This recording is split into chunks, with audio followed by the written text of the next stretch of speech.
And fortunately, I was able to find a good job through people that I knew.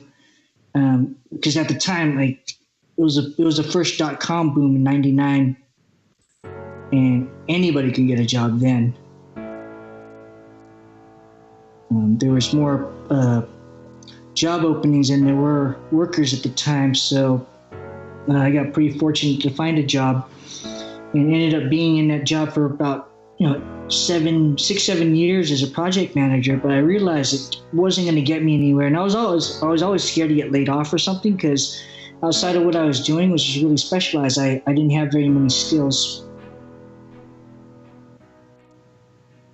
So then, in the meantime, I mean, when early on I had a daughter, and I realized I just didn't want her to grow up in that situation. I wanted her to have a better life than I did.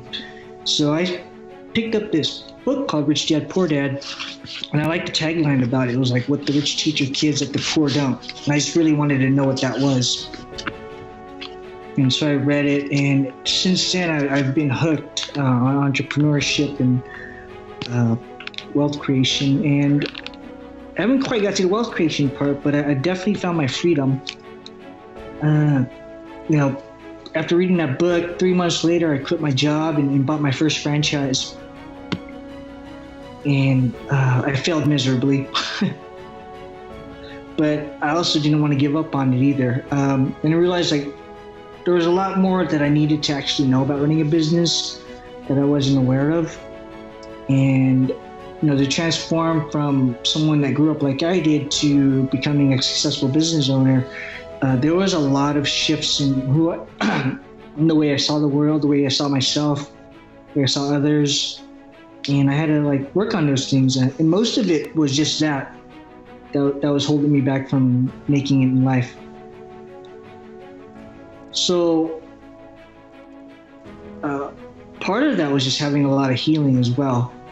Which is really just having some self-acceptance, which is not a lot of things they talk about. You hear about finding a good job, having a good business or something like that, and then you go out and do those things, and you think you're doing the same thing as other people, but I didn't realize that I had a lot of limiting beliefs that were holding me back, a lot of ways that I saw the world that wasn't quite that didn't translate well in business success. So over time, it was just kind of this work in progress, and I look back and I feel really comfortable at this point. After a couple of failures, I finally got comfortable enough to just realize that it doesn't matter, I can make it.